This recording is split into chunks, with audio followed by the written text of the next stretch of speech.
Hi, my name is Vena. I'm originally from Rio, but I live in Nandi. I love listening to Today FM. Today FM rocks. Bula, I'm John from Kornabuan, Tapua. I love listening to Today FM. It rocks. Bula, I'm Teopola. Bula, I'm Makanisi. We love listening to Today FM because it rocks in Ba. Bula, my name is Tisa. Loving listening to Today FM. Today's hit music on Today FM.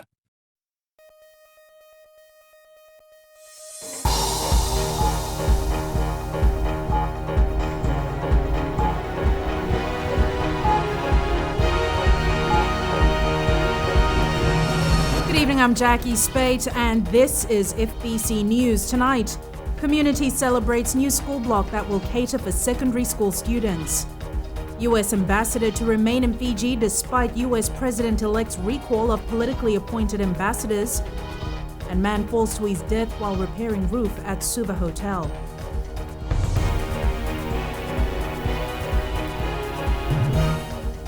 Villagers of Bukuya in the Nausori Highlands were overjoyed to have Prime Minister Vurenge Bainimarama open their new Mangondro Secondary School block today. Previously, the school catered only for primary school students, but come the new school year, it will also cater for Year 9 and 10 students. Ellen Stalls reports. Costing the government around $95,000. The new school is remotely located about 2 hours outside Nandi town. Today's opening brought much joy and relief to parents here. I was happy to hear that the Education Ministry was to start building more classrooms to cater for years 11 to 13, so I can bring my kids to school here. We are much more happy because it's much more easy for us, the parents, just to send our children to school, this school. Prime Minister Vurenge Bainimarama commended the parents' dedication towards their children's education. I understand that adequate access to secondary education has been a long-standing issue for your community. That some of you have taken your children all the way to Thomas Baker Secondary School or to government boarding school, or even sent your young ones to live with relatives in Nandi, all in the pursuit of secondary education opportunities for your children. Allow me to first commend you on the commitment you have shown to your children's academic success, and let me assure you that the days of sacrifice that you have endured are over. School Principal Alumita Viwanavangi says the new school already has a roll of 40 students, a number that is expected to grow. To uplift the standard of literacy and numeracy here in Mangondro Secondary School, so that we can also try to hold back our students so they don't go to other high schools in the urban centers. This school block will not only cater to the needs of the villagers of Mbukuya, but also in the district of Mangondro. The Prime Minister, in his speech today, spoke to the children who are attending this school and advised them to take care of these facilities. Education Minister Dr. Mahendra Reddy has promised that more classrooms will be added to cater to Year 11 and 13. Ellen Stalls, FBC News. As the first anniversary of Tropical Cyclone Winston looms, assistance continues to pour in to help bolster the government's relief efforts. The United States Embassy in Fiji today donated $127,000 worth of construction materials to the Ministry of Agriculture. Pranita Prakash reports. 540,414 people were severely affected by Tropical Cyclone Winston, and 11 months on, families are still rebuilding. Minister for Agriculture Inyasi Ratu says the construction tools donated by the U.S. government will improve the response effort in times of natural disasters. Debris created in a disaster poses significant challenges to relief and recovery operations, and as a result hinder plans for a rapid return to normalcy. One of the lessons learned from the post-tropical cyclone Winston, and of course the most recent tropical depression 04 Foxtrot, was the urgent need to mobilize clearing and cleaning tools. The U.S. ambassador to Fiji also commended the relief effort of the Fijian government. She says providing assistance to Fiji is one of their top assisting priorities.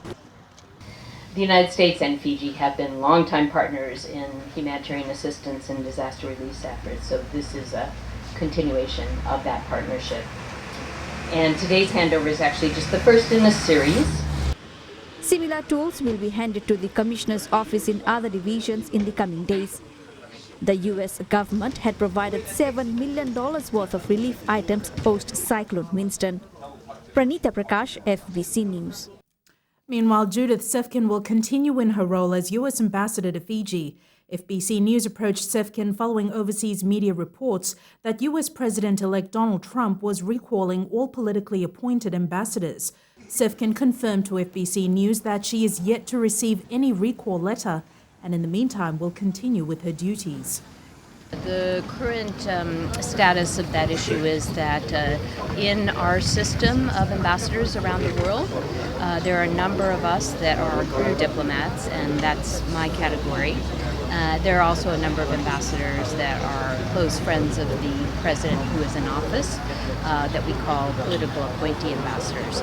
So in the case of the changes of ambassador, currently that focuses on those political ambassadors. So they are making plans to depart their posts, and then new ambassadors will be nominated for those posts.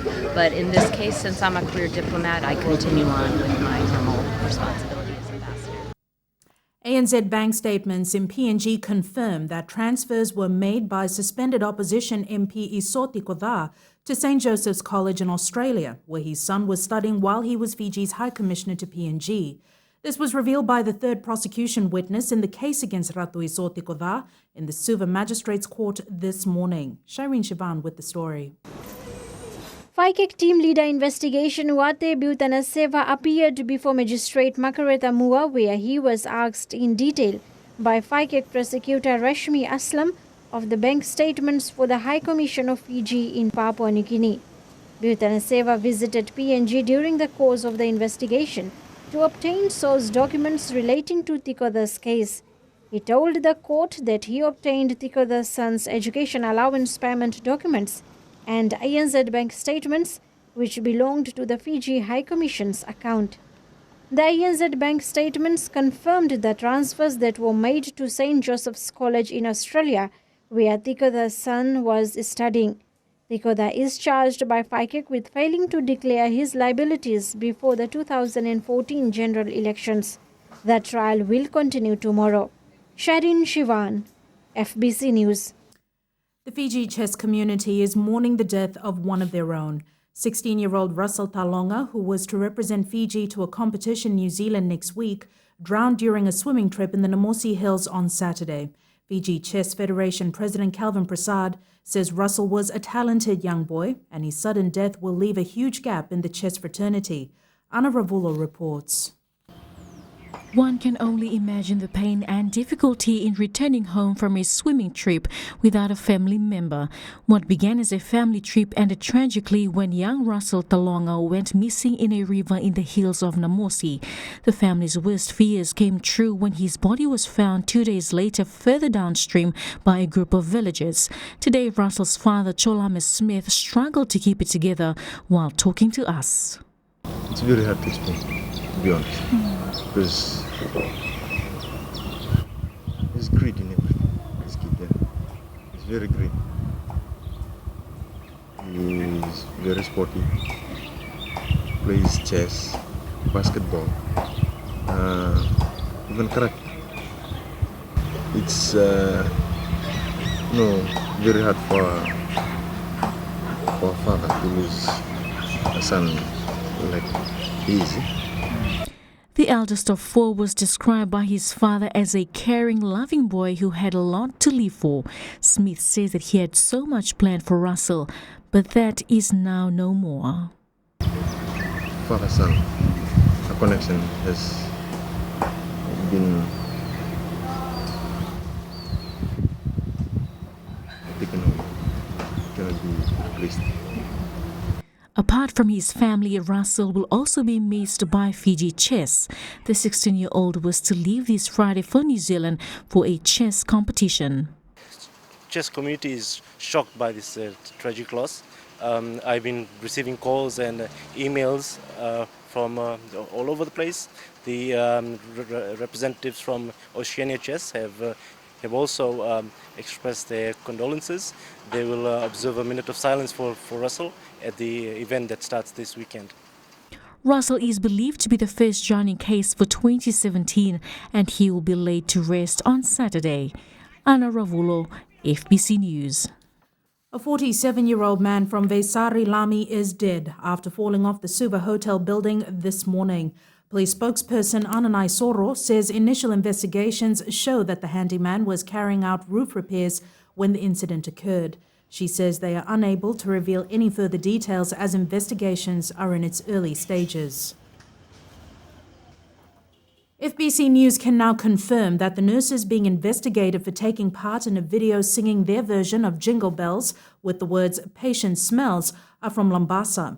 Health Minister Rosie Akbar says a team has been sent to Lambasa to investigate the issue. This video has caused a lot of public outrage on social media, and the Health Ministry has promised that appropriate action will be taken with the nurses involved. In line with the actions portrayed by the video that's going viral, we will take appropriate action, and that will be in line with the seriousness in the nature of the action. And of course, the likely impact is going to have on our staff conduct. In the news ahead, COP23 champion heads for Paris tomorrow. And World Hindi Day celebrated. Stay with us.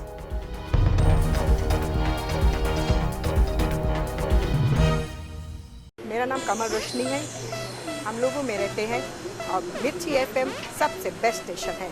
हमारा नाम Messi है, हम gold town तापुआ में रहता है और मिर्ची is hot in तापुआ। Hi, we Bagels. We love Mirchi FM because it's hot.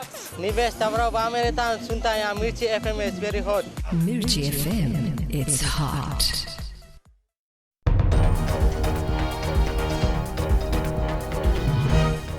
Welcome back. This is FBC News. Fiji's champion to the Conference of Parties 23, Inia Seruratu, will leave for Paris tomorrow to attend his first meeting. Seruratu says the UN's Framework on Climate Change Secretary will undertake the briefing. Fiji will chair the climate change meeting in Germany in November. I'm going over to Paris, leaving tomorrow for the first meeting this week. And of course, after that, I'll spend 2 days in Germany, Bonn. The Fiji Parliament will host the Asia-Pacific Parliamentary Forum for the first time, bringing together 23 member countries with more than 200 delegates expected. Speaker of the House, Dr. Chico Luveni, says bridging the gender gap and getting more women into Parliament will be among key discussions. Government is providing around $800,000 towards the event, which will be held at the Intercontinental Hotel in Sigatoka. Peace and security for the Asia-Pacific region and the international community as the theme for this forum that we'll be having here next week. Under that broad theme, the participating countries have been given a lot of information on this beforehand so that they can prepare resolutions that they would like to implement. For the first time, the Health Ministry is including climate change in its action plan for the next 5 years. Several factors have contributed towards the initiative. According to Minister Rosie Akbar, one factor is the current trend of mosquito-borne diseases like dengue, as well as diarrhea and typhoid, which she says can be attributed to climate change. Ali Kimbia reports. While launching the strategic plan for the next 5 years, Akbar says the Ministry of Health will now focus on how climate change impacts common diseases. The recent emergence of new diseases such as chikungunya and Zika in the recent past is also attributed to changing climate. Climate change and natural disasters also have an indirect impact on NCDs, as our people are forced to resort to processed foods to survive.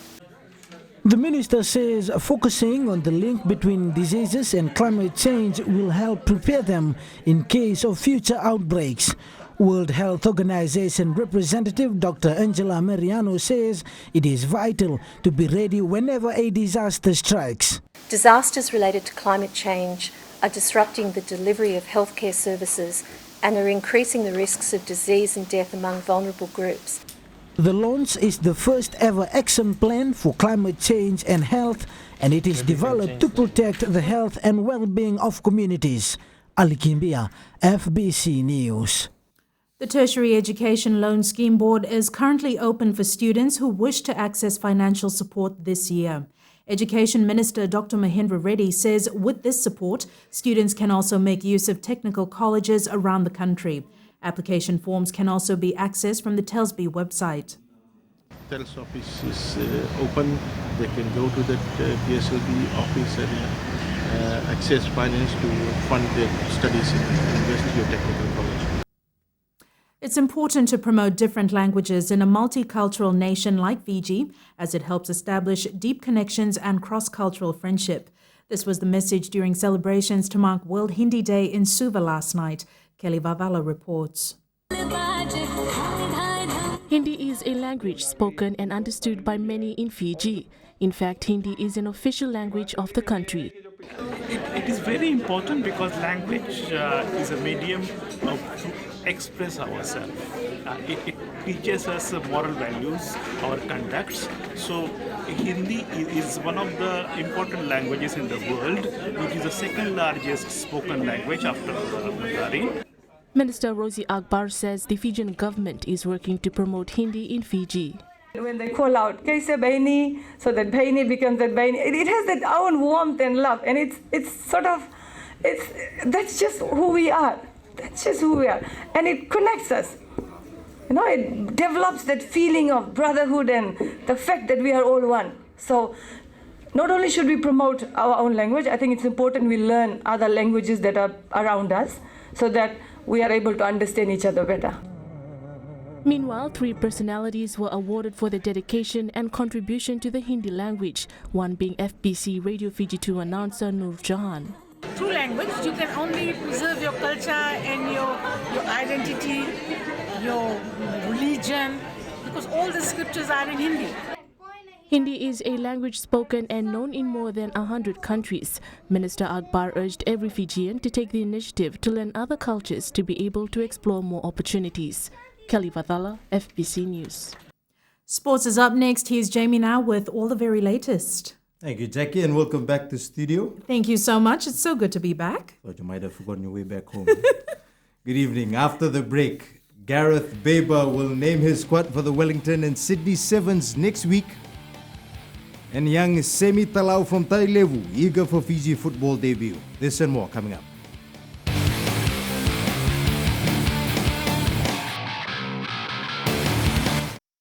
Na yavangunga andi moala rarara ranavika au tikongona taunu singatoka ando talitaka na vakaronga na Bull FM number 2 na serre ya dora chubuni kurnambili iborani batukara hambara binaranga do talitakina na vakaronga na Bull FM number 2 na serre Bull FM number 2 na serre.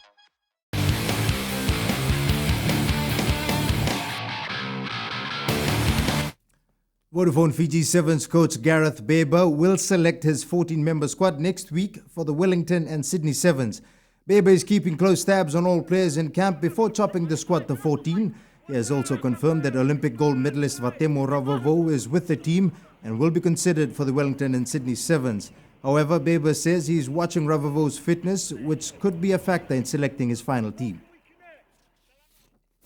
Former Fiji Sevens and Olympic gold medalist Kichone Talinga has received a warm welcome from his new club in France. This image of Talinga was posted after he met Stade Francais club officials this morning. Talinga is contracted with the club until the end of the season. Meanwhile, the Fiji Rugby Union has also confirmed that Savanada Rawada will be joining La Rochelle in France. Athletics Fiji has begun preparing athletes who hope to qualify for the World Championships in London in August. While its performances are not up to par at the moment, they expect this to improve as its weekly competitions progress. Varshnal Prasad reports. Off they go. Here comes athletes who missed out qualifying for the Olympic Games have another chance to represent Fiji on the world stage. Athletics Fiji is looking forward to sending a team to the World Champs in England later in the year. Qualifying procedure is pretty simple. It's the same as how one would try and qualify for the Olympics. They have standards that have been set by the IAAF Congress, and these standards, if athletes hit them, they get to go for the competitions. Athletics Fiji has resumed its weekly competition and will select athletes to take part in the qualification tournaments for the World Championships. They have the Australian Championships. They even have some of them, if they do really well during the Coca-Cola Games, they'll get to do that because Coca-Cola is sanctioned by the IAAF. It is an IAAF competition. Despite organisers not being happy with the performance last week, hopes are high it will improve as they progress into the season. Performances, not so much, not so good. Not as much as we, not where it needs to be right now. Apart from the World Champs, Fiji's first major assignment will be the Oceania Championship, which will be held in June at the ANZ Stadium. Vashnil Prasad, FBC Sports. For Vodafone Fiji under-17 forward Semi Talau, representing the country at age group level is a dream come true. Originally from Tailevu, the Natambua College student has made the team to New Zealand and hopes to impress the coaching panel enough for a spot in the team to the World Cup qualifiers. Rohit Deo tells us more. Representing their country is the dream of every footballer, and it has come true for Semi Talau. We didn't know much about football when we came here, so our coach taught us a lot about backs, role, keeper, strikers, especially as a striker. I really learned a lot. Talau is looking forward to the matches in New Zealand, where he will give his best shot to impress the coaches. Looking forward to play in New Zealand, our first build-up match in New Zealand. So from there, then we'll decide. We'll come back and we'll see our mistakes. Then we'll see forward. Coach Shalin Lal knows the importance of the 4 build-up matches in New Zealand and says he will rotate his team to give every player a chance. I think these 4 build-up matches in New Zealand will give us a fair idea as to where our standing are, and also the players, they will see how capable they are in representing the country. So these 4 games will actually give us the right measure of the team. The side leaves for New Zealand on Sunday. In the qualifiers, Fiji is pooled with New Zealand, the Solomon Islands and Samoa. Rohit Deo, FBC Sports. FIFA is expected to allocate more spots to Oceania from the 2026 World Cup. FIFA has decided that the World Cup will be expanded to host 48 teams, up from 32. OFC Vice President and Fiji FA President Rajesh Patel says that the current allocation of 0.5 for Oceania could be extended to 1.5 for the 2026 event. Patel says Oceania had requested for 2 spots, but is highly likely to get 1.5. The 1.5 spot allocation basically means that the top team from Oceania will get direct entry into the World Cup, while the second place team will have to play a half qualifier from either Asia or Africa to make it to the World Cup. However, this will be confirmed at the FIFA Congress in May in Malaysia. Meanwhile, the Vodafone Fiji football team plays New Zealand in the World Cup Stage 3 qualifier in March. That's it from sports this evening. It's back to Jackie now with business.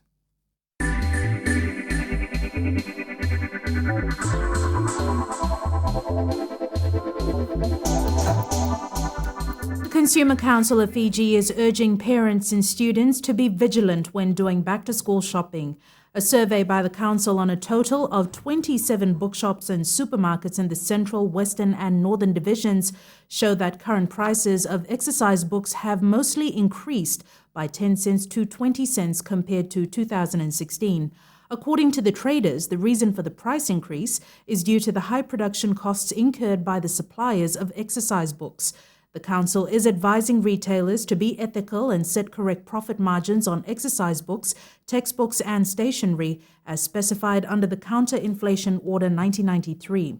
Consumers are further encouraged to shop around, compare prices of exercise books, textbooks and stationery to make wise purchases.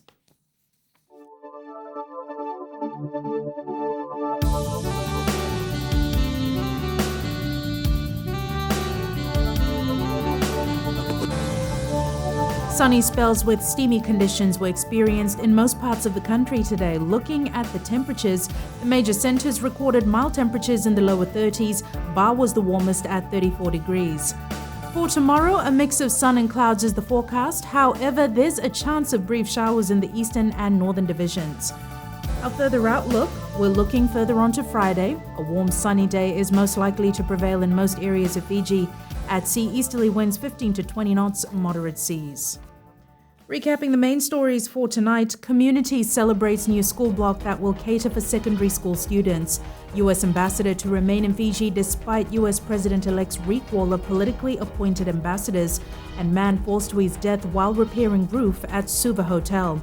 For these stories and others, you can tune in daily to our sister radio station Gold FM. To this week's poll question, we are asking, are you looking forward to the end of daylight savings? To answer, visit our FBC website.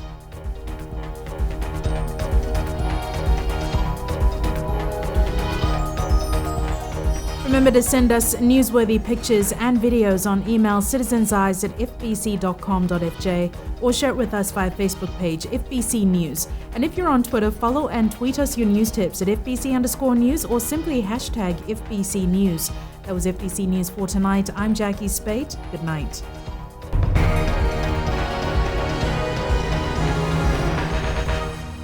Hola, we from Latoka.